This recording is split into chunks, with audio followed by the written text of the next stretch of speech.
నమస్తే, welcome to our channel. కేంద్రం తీసుకునేటువంటి నిర్ణయం ఏపీ రాజకీయ వర్గాల్లో ఏ విధంగా ఎఫెక్ట్ చూపిస్తుంది, ఇంతకీ కేంద్రం ఏ నిర్ణయం తీసుకుంది, అది ఏపీపై ఏ విధంగా ప్రభావం పడుతుంది, ఇటువంటి అంశాలన్నీ కూడా చర్చించడానికి మనతో పాటుగా ఉన్నారు ప్రముఖ ఆర్థిక, రాజకీయ, సామాజిక విశ్లేషకులు అప్పసాని రాజేష్ గారు. నమస్తే సార్. నమస్కారం సార్. ప్రతి శాసనసభ నియోజకవర్గాల్లోనూ, లోక్సభ నియోజకవర్గాల్లోనూ సీట్లు 50% పెంచడానికి కేంద్రం కసరత్తు చేస్తుంది. ఈ పార్లమెంట్ సమావేశాల్లోనే ఈ బిల్లుని ప్రతిపాదించాలని కూడా చూస్తుంది. సో మరి 50% సీట్లు పెరిగితే అది ఏపీ రాజకీయ వర్గాల్లో ఏ విధంగా ప్రభావం చూపే అవకాశం ఉందంటారు? ఇటు కూటమికి కానివ్వండి, అటు వైసీపీకి కానివ్వండి, బెనిఫిట్ అంటారా, లేదు అంటే అసలు ఏం జరుగుతుందంటారు? ఇప్పుడు వాస్తవంగా నేను రాజకీయాల్లో కొనసాగాలని నాకు ఆకాంక్ష ఉందనుకుందాం. ఎన్నికల్లో పోటీకి నిలబడాలన్న ఆశ ఉంది నాకు. అలా ఉన్నప్పుడు ఏం చేస్తాం? ప్రధాన రాజకీయ పక్షాల అభ్యర్థిత్వం కోసం ఏ పార్టీ అభ్యర్థిత్వం మన ఐడియాలజీకి లైక్ మైండెడ్గా ఉంటుంది అని చెప్పని ఆలోచన చేసుకొని ఆ పార్టీలో కొనసాగి ఆ పార్టీ అభ్యర్థిత్వం కోసం ప్రయత్నం చేస్తాం. అలా ప్రయత్నం చేసిన క్రమంలో అక్కడ నాకు కాకుండా ఆ పార్టీ వేరే వారిని ప్రతిపాదించింది. సో నాకు ఆప్షన్స్ ఆ పార్టీలో క్లోజ్ అవుతాయి. అలా అటువంటప్పుడు ఏం ఆలోచిస్తాను? నేనైతే కంపల్సరీ పోటీ చేయాలనే లక్ష్యంతో ఉన్నా. నేను ప్రజాక్షేత్రంలో ప్రజల చేత ఎన్నిక కాబట్టి ప్రజలకి సేవ చేయాలనే ఆలోచనలో నేనున్నా. నేను అనుకుంటున్న పార్టీలో నాకు ఛాన్స్ దక్కలా. అప్పుడు నేనేం చేస్తా? Option B, option C. So అటువంటప్పుడు ఏంటంటే రాజకీయాల్లో క్రియాశీలకంగా ఎన్నికలలో పోటీ చేయాలి అనుకునే క్రమంలో ఉన్న వాళ్ళు ఏం చేస్తారంటే వీలైనన్ని ఎక్కువ పార్టీలు ఉండాలని కోరుకుంటారు. నువ్వు ఇవ్వకపోతే నాకు ఆప్షన్ ఆ పార్టీ ఇస్తుంది అని చెప్పని నెగోషియేట్ చేయడానికి ఆస్కారం ఉంటుందని చెప్పని అలా ఉండాలని కోరుకుంటారు. ఇదే క్రమంలో సరే option A, B, C, D ఈ రాజకీయ పార్టీల మధ్య మ్యూజికల్ చైర్ లాగా ఇది ఒక ఆప్షను. ఇదే క్రమంలో ఏమవుతుందంటే ఇప్పుడు సపోజ్ మనం తెలుగుదేశం పార్టీ అనుకుందాం. ఎందుకంటే వాళ్ళ ఆంధ్రప్రదేశ్ రాష్ట్ర రాజకీయాల్లో ఇంకా సుదీర్ఘ నేపథ్యం ఉన్న కాంగ్రెస్ పార్టీ క్రియాశీలకంగా లేదు. 44వ సంవత్సరం రేపు 29వ తారీఖు తెలుగుదేశం పార్టీ పూర్తి చేసుకుంటా ఉంది. 43 సంవత్సరాలకు పైగా అయితే అధికార పక్షం లేదంటే ప్రతిపక్షంలో ఆంధ్రప్రదేశ్ రాష్ట్ర రాజకీయాల్లో ఉంది కాబట్టి తెలుగుదేశం పార్టీ గురించి ముందు మాట్లాడుకుందాం. తెలుగుదేశం పార్టీలో 175 నియోజకవర్గాల్లో కూడా ఆయా నియోజకవర్గాల్లో క్రియాశీలకంగా ఉన్న ఆ నియోజకవర్గపు స్థాయి నాయకులు ఆల్రెడీ ఉన్నారు. మొన్న జనసేన భారతీయ జనతా పార్టీతో కలిపి అలయన్స్గా పోటీ చేయాల్సిన సందర్భంలోనే కొన్ని నియోజకవర్గాలు జనసేనకి, ఇంకొన్ని నియోజకవర్గాలు భారతీయ జనతా పార్టీకి కేటాయింపు చేయాల్సి వచ్చేటప్పటికి తెలుగుదేశం పార్టీ ఆ పార్టీ తరఫున గత 5 సంవత్సరాలుగా ఆ నియోజకవర్గంలో పనిచేసుకుంటున్న చాలామంది తమ అవకాశం కోల్పోయామని చెప్పని డిసప్పాయింట్ అయ్యారు. కొందరు సర్దుకొని పార్టీ నిర్ణయాన్ని గౌరవించి ఎవరికి అభ్యర్థిత్వం దక్కితే వాళ్ళకి సహకరించారు. ఇంకొందరు అలిగి ఇళ్లలో కూర్చున్నారు.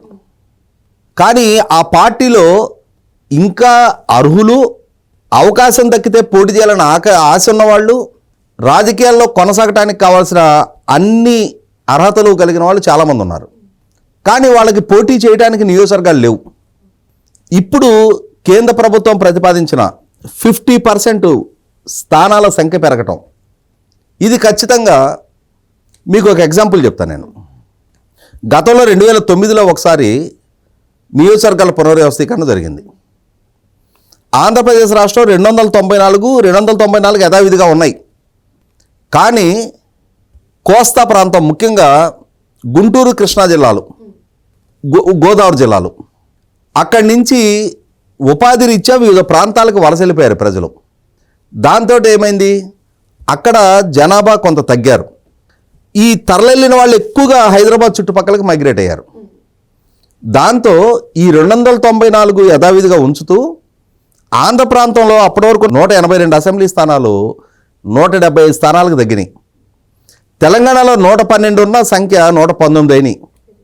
ఆంధ్ర ప్రాంతంలో తెనాలి పార్లమెంటు నియోజకవర్గం రద్దయింది. ఇక్కడ మల్కాజ్గిరి అని చెప్పని ఇంకొక కొత్త పార్లమెంటు నియోజకవర్గం క్రియేట్ అయింది. అంటే జనాభా అటు నుంచి ఇటు మైగ్రేట్ అయితే ఇప్పుడు ఏం చేస్తున్నారు? ఈ జనాభా ప్రాతిపదిక మీద కాకుండా ఏ రాష్ట్రానికి ఆ రాష్ట్రం అక్కడున్న సీట్లని 50% అడిషనల్గా యాడ్ చేస్తున్నారు. దానితోటి ఆ రాష్ట్రంలో పోటీ చెయ్యాలి అనుకునేవాళ్ళు ఇప్పుడు అదనంగా ఇప్పుడున్న 175కి ఇంకొక 87.5 సీట్లు పెరుగుతాయి. అర సీటు చేయలేరు కదా, అయితే 87 డిసైడ్ చేస్తారు, లేదంటే 88 డిసైడ్ చేస్తారు. దాంతో ఏమవుద్ది, అయితే 262 స్థానాలు అవుతాయి, లేదంటే 263 స్థానాలు అవుతాయి. ఇప్పుడు అదనంగా పెరిగే 87 నియోజకవర్గాలు. ఈ 87 నియోజకవర్గాలతో ఒక 87 మంది తెలుగుదేశం పార్టీ, ఒక 87 మంది వైసీపీ పార్టీ, లేదంటే తెలుగుదేశం కాకుంటే జనసేన బీజేపీ వాళ్ళు అలయన్స్గా కొనసాగుతున్నారు. కాబట్టి ఆ కూటమి తరపున కొత్తగా రంగప్రవేశం చేయడానికి ఇంకొక 87 మందికి అవకాశం దక్కుద్ది. అలాగే వైసీపీ, అలాగే మిగిలిన కాంగ్రెస్, కమ్యూనిస్టులు, లోక్సత్తా, ఇట్లా ఏ రాజకీయ పక్షాలైనా సరే కొత్త జనరేషన్ రావడానికి ఆస్కారం కలుగుద్ది. ఎప్పుడైనా సరే కొత్త జనరేషన్ రాజకీయాల్లోకి వచ్చినప్పుడు ఏమవుద్దంటే సమాజానికి ఏదైనా చెయ్యాలని ఒక కసితోటి వస్తారు. ఓ 3 సార్లు 4 సార్లు 5 సార్లు ఈ సుదీర్ఘకాలం ఎన్నికల ప్రక్రియలో మునిగి తేలిన తర్వాత ఏమవుద్దంటే కొంత తొలినాళ్ళ నాటి ఆ స్పిరిట్ లోపిస్తుంది. ఎన్నికలంటే ఏముంది, మనం ఏదో రకంగా మ్యానిపులేట్ చేసేయగలమని చెప్పని ఒక ధోరణి ప్రబలుద్ది. మీకు 1983లో ఎన్టీ రామారావు గారు అప్పటి వరకు ఉన్న సాంప్రదాయ కాంగ్రెస్ రాజకీయాలకి భిన్నంగా ఆయన పార్టీ ఏర్పాటు చేసినాడు. యువకులు, చదువుకున్న వాళ్ళు, సామాజిక స్పృహ కలిగిన వాళ్ళు, రాజకీయ నేపథ్యమా, వీళ్ళకి కోట్ల ఆస్తులు ఉన్నాయా లేవా, వీళ్ళకి పారిశ్రామికవేత్తలా, కాంట్రాక్టర్లా, ఇవేమీ పరిగణలోకి తీసుకోవాలా, ఫ్రెష్ బ్లడ్ని ఎంపిక చేసుకున్నాడు ఆయన. దానితో ఒక కొత్త జనరేషన్ నాయకత్వం రాష్ట్రానికి పరిచయం అయింది. చదువుకున్న నాయకత్వం రాష్ట్రానికి దక్కింది. దానితో వాళ్ళు సమాజానికి అంతకు ముందున్న నాయకుల కన్నా మెరుగ్గా కంట్రిబ్యూట్ చేయగలిగారు. అలాగే ఇప్పుడు ఈ నిర్ణయం వల్ల కూడా సహజంగా ఏమనిపిస్తుంది, ఇప్పుడు ఏముందా మనం పార్టీల్లో కష్టపడ్డా మనకు ఎందుకు అవకాశాలు దక్కుతాయి, ఆ టైంకి ఎవరో కోటీశ్వరుడు వస్తాడు, లేదు అనంటే ఆ నాయకుడు కొడుకో కోడలో అల్లుడో ఎవరో వస్తారు, మనకేం ఛాన్స్ ఇవ్వరు, మనం ఎందుకు తాపత్రయపడటం అనే ఒక రకమైన నిర్లిప్తత రాజకీయాల్లో కొనసాగాలి అనుకుంటున్న, రాజకీయాల్లోకి రావాలి అనుకుంటున్న యువతరం ఫీల్ అవుతున్నారు. అటువంటి వాళ్ళకి ఈ వారసులు మాత్రమే కాదు, కొత్త జనరేషన్ నాయకత్వానికి కూడా మేము అవకాశాలు ఇస్తాము అని చెప్పడానికి ఈ కొత్తగా ఏర్పాటు కాబోయే నియోజకవర్గాలు. అలా ఇచ్చి తీరాల్సిన బాధ్యత కూడా రాజకీయ పక్షాలది. ఇది రాచరికం కాదు. పలానా రాజు తర్వాత అతని కొడుకుకి పట్టాభిషేకం చేయాలి, అతను ముందు యువరాజుగా ప్రకటించాలి, ఆ తర్వాత అతని కొడుకు పట్టాభిషేకం చేయాలి. కానీ వాళ్ళ రాజకీయాల్లో జరుగుతున్నది అదే. ఒక నాయకుడిని ఒక ఎమ్మెల్యే చేయగానే అతని కొడుకుంటాడు, అతను సమాజానికి ఏం కంట్రిబ్యూట్ చేస్తాడో తెలియదు, కానీ వాళ్ళకి అధికారం ఉంది, వాళ్ళ దగ్గర అనుచరులు ఉంటారు, వాళ్ళ దగ్గర డబ్బు ఉంది. కాబట్టి ఆ డబ్బులతోటి ఈ బుడ్డ నాయకుడిని పులి, సింహం, తోపు, తురుము అని చెప్పని వాళ్ళే ఫ్లెక్సీలు వేసుకొని ప్రమోట్ చేసుకుంటూ ఉంటారు. అంటే సమాజం మీద బలవంతాన రుద్దుతూ ఉంటారు. ఎటు చూసినా ఆ మోహమే కనిపిస్తుండేటప్పటికీ సమయ సందర్భం వచ్చేటప్పటికి ఇంతకంటే ఆప్షన్ లేదు అనే అభిప్రాయం సమాజంలో బలపడేటట్టుగా చేయగలుగుతూ ఉన్నారు. దీనితోటి ప్రజాస్వామ్యం మాటున ఒక అప్రకటిత రాచరికం చలమణవుతూ ఉంది. అంటే సార్ ఇప్పుడు యువత కూడా ఈ జరుగుతున్నటువంటి నేపథ్యంలో ఇంట్రెస్ట్ చూపించట్లేదు. ఇప్పుడు కేంద్రం ఏదైతే నిర్ణయం తీసుకుందో దాంతో యువతలో కూడా ప్రోత్సాహకం వస్తుందంటారా? ఒకటి, రాజకీయ పార్టీలు తీసుకునే నిర్ణయాలు కూడా ప్రభావితం చేస్తాయి.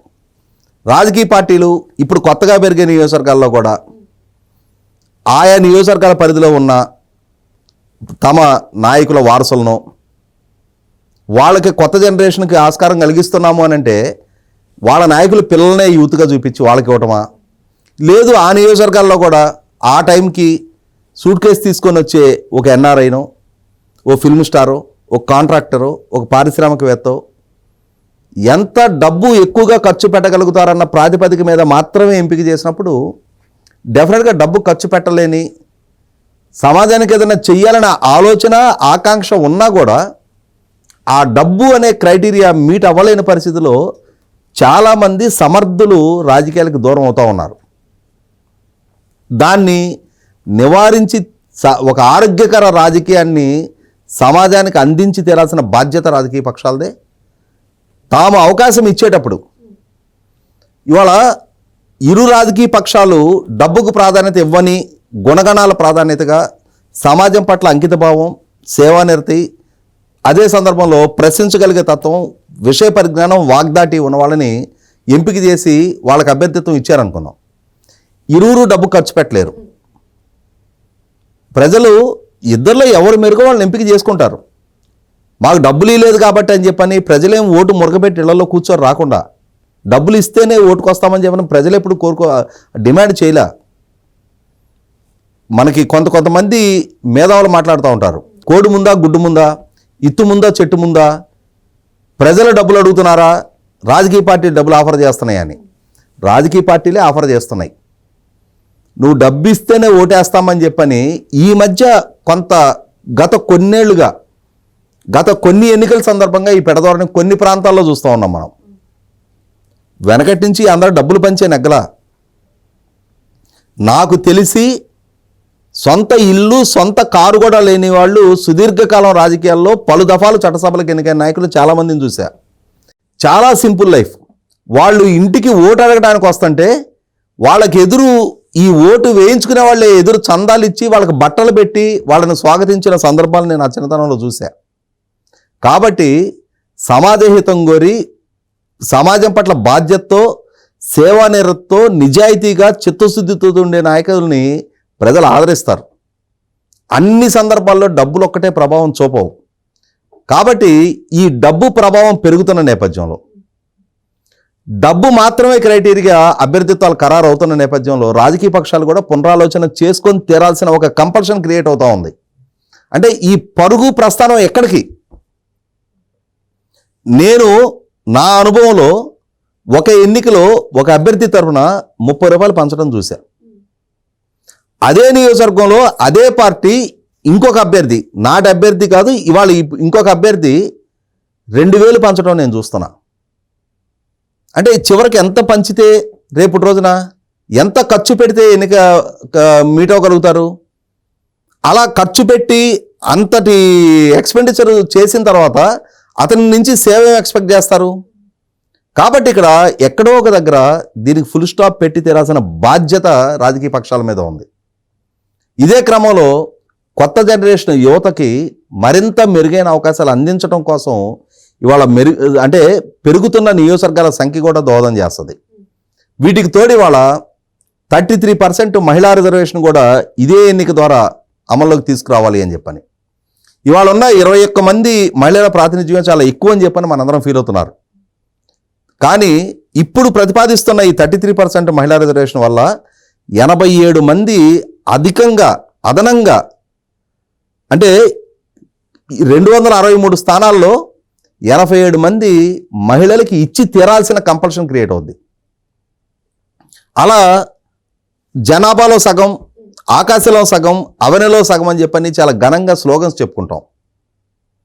ఇవాళ స్థానిక సంస్థల్లో ఉన్న మహిళా రిజర్వేషన్ వల్ల కంపల్సరీ మహిళలను మాత్రం అక్కడ పోటీ చేయించాల్సి ఉన్న నేపథ్యంలో అలా పోటీ చేయించి నెగ్గిన మహిళా స్థానిక సంస్థల ప్రజాప్రతినిధులు, వాళ్ళు సర్పంచ్ అయినా సరే, ఎంపీపీ అయినా సరే, జెడ్పీటీసీ అయినా సరే, జెడ్పీ చైర్మన్ అయినా సరే, స్వతంత్రించి వాళ్ళ విధులు వాళ్ళు నిర్వహిస్తున్న వాళ్ళు కొద్దిమంది.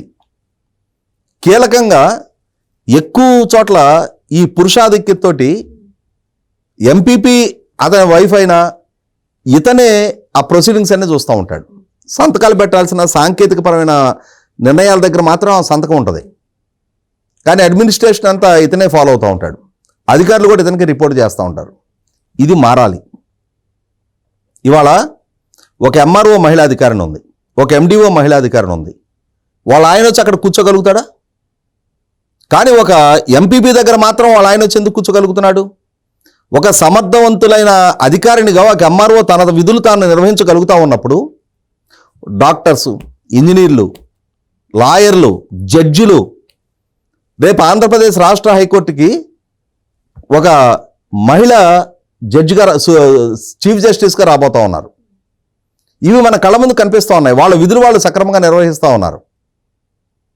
సుదీర్ఘకాలం రాజకీయాల్లో పాలకులుగా మహిళలు రాణించగలుగుతూ ఉన్నారు, శాసించగలుగుతూ ఉన్నారు. రాణించడం ఒకటే కాదు, అటువంటప్పుడు స్థానిక సంస్థల్లో మాత్రం వాళ్ళని ఎందుకు వాళ్ళ విధులు వాళ్ళని నిర్వహించనివ్వరు? ఎందుకని అక్కడ ఈ పురుష ఆధిక్యత అంటారా, వాళ్ళ అహం అంటారా, వాళ్ళ ఇగోలు అంటారా, వాటిని సాటిస్ఫై చేసుకోలేక తమ వెనకే వాళ్ళు ఉండాలని చెప్పని కోరుకుంటా ఉన్నారు. ఇటువంటి వాటికి ఫుల్ స్టాప్ పెట్టగలగాలి అని అంటే వీళ్ళంత మహిళా రిప్రజెంటేషన్ పెరగాలి. మీకు ఒక ఎగ్జాంపుల్ చెప్తాను. నేను 2014-19 మధ్య నా వైఫ్ మా ఊరు శ్రీదేవి, మా ఊరు ఎంపీటీసీ మెంబర్గా ఉండేది. అప్పుడు జన్మభూమి గ్రామ సభ జరిగితే మా ఊరు సర్పంచి కంటనేని ఉషారాణి అని చెప్పని లేడీ, ఎంపీటీసీ మెంబర్ లేడీ, మా చుండూరు మండల జడ్పీటీసీ మెంబర్ అప్పుడు కొండ సామ్రాజ్యమ్మ అని చెప్పని ఆమె లేడీ, మా ఎండిఓ కొన్నాళ్ళు రోహిణి గారు, తర్వాత శ్రీదేవి గారు అని చెప్పని ఆ 5 ఏళ్ళు లేడీయే. మా అగ్రికల్చర్ ఆఫీసర్ కూడా కొన్నాళ్ళు వాసంతి గారు, కొన్నాళ్ళు ఆదిలక్ష్మి గారు అని చెప్పని వాళ్ళు లేడీ. ICDS PD lady. గ్రామ సభ జరిగితే ఎంఆర్ఓ గారు ఒక్కళ్ళే జెంట్ ఉండేవాళ్ళు, పంచాయతీరాజ్ ఏఈ, ఆర్డబ్ల్యూఎస్ వాళ్ళు ఆడియన్స్లో కూర్చునేవాళ్ళు. మిగిలిన డయాస్ మీద మొత్తం లేడీ రిప్రజెంటేషన్ ఉండేది. నా వైఫ్ ఉంది కదా అని చెప్పని అక్కడికి వెళ్ళి నేను నిలబడి నేను పెత్తనం చేస్తే ప్రభుత్వం మహిళల కోసం కేటాయించిన ఆ రిజర్వేషన్కి అర్థమే ఉంది? నేను కూడా వెనకే నిలబడేవాడిని. సుదీర్ఘకాలంగా నేను అక్కడ నాయకుడిగా ఉన్నా. నా తరపునే తను నిలబడింది వాస్తవమే. కానీ తన సామర్థ్యాన్ని తను రుజువు చేసుకుంటున్నప్పుడు, తన విధులు తను సక్రమంగా నిర్వహించగలుగుతూ ఉన్నప్పుడు, ఆ పరిజ్ఞానం పరిణతి తనకి ఉన్నప్పుడు నేనెందుకు ఇన్వాల్వ్ కావాలి? ఇప్పుడు అక్కడికి వెళ్ళి ఎంఆర్ఓ గారు వాళ్ళ ఆయన, ఎండిఓ గారు వాళ్ళ ఆయన వచ్చి, అగ్రికల్చర్ ఆఫీసర్ గారు వాళ్ళ ఆయన వచ్చి, ఐసిడిఎస్ పీడీ గారు వాళ్ళ ఆయన వచ్చి మీ బదులు మేము కూర్చుంటామంటే చెల్లుబాటు అవుద్దా? కానీ ఈ ఎలక్టెడ్ రిప్రజెంటేటివ్స్ దగ్గర మాత్రం ఎందుకు ఇది చెలామణి అవుతున్నాయి? కాబట్టి దీనికి ఎక్కడో దగ్గర ఒక ఫుల్ స్టాప్ పెట్టబడాలి అని అంటే రాజకీయాల్లో మహిళల ప్రవేశం సమర్థవంతంగా వాళ్ళ ప్రతిభ వాళ్ళు రుజువు చేసుకోగలిగే విధంగా అవకాశాలు దక్కించాలి అని అంటే చట్టసభల్లో కూడా 33% రిజర్వేషన్ అవసరం. ఇవాళ ఇంటిని చక్కదిద్దే మహిళ ఆల్రెడీ ఏ విధి అప్పచెప్పినా నేను నిర్వహించగలను అని చెప్పని అన్ని విధుల్లో ప్రూవ్ చేసుకుంటా ఉన్నప్పుడు, ఇవాళ ఒక పరీక్షా ఫలితాలు విడుదలైనవి అని అంటే అబ్బాయిలతో పాటు సమానంగా టాప్ ర్యాంకర్స్లో అమ్మాయిలు ఉంటున్నారు. ఏ క్లాస్ రూమ్కి వెళ్ళినా అబ్బాయిలు ఎంతమంది ఉంటున్నారు, అమ్మాయిలు ఎంతమంది ఉంటున్నారు. ఏ కంపెనీకి వెళ్ళినా అబ్బాయిలు ఎంతమంది వర్క్ ఫోర్స్ ఉంటున్నారో, అమ్మాయిలు ఎంతమంది వర్క్ ఫోర్స్ ఉంటున్నారు. సైన్యంతో సహా, నేవీతో సహా ఇవాళ మహిళలు ప్రయాణిస్తూ ఉన్నప్పుడు, వ్యోమగాములుగా కూడా మహిళలు ఇవాళ సమర్థంగా రుజువు చేసుకుంటూ ఉన్నప్పుడు, రాజకీయాల్లో చట్టసభల ప్రతినిధులుగా, పాలకులుగా మాత్రం మహిళల్ని ఎందుకు నియంత్రించాలి? ఎందుకు వాళ్ళు భర్త చాటునో, తండ్రి చాటునో, సోదరుడి చాటునో వాళ్ళెందుకు చలామణి కావాలి? వాళ్ళకి వాళ్ళు వాళ్ళ సామర్థ్యం మేరకు పని చేయగలుగుతారు. అదే క్రమంలో ఇవాళున్న సమకాలీన రాజకీయాల్లో మానవతా కోణంతో పురుషుడి కన్నా మెరుగ్గా రాణించగలుగుతారు, మెరుగ్గా స్పందించగలుగుతారు, మెరుగ్గా వ్యవహరించగలుగుతారు. కాబట్టి ఖచ్చితంగా మెరుగైన సమాజ నిర్మాణం కోసం 33% మహిళా రిజర్వేషను అమల్లోకి రావాలి. అలాగే కొత్త జనరేషన్ ప్రజాస్వామ్య స్ఫూర్తిని మరుసటి తరానికి కూడా, రాబోయే తరాలకు కూడా పరిచయం చేయటం కోసం ఈ 50% సీట్ల పెంపు అనేది కూడా కీలకంగా దోహదం చేస్తుంది. ఓకే సార్, మరో అంశంతో మళ్ళీ కలుద్దాం. Thank you sir.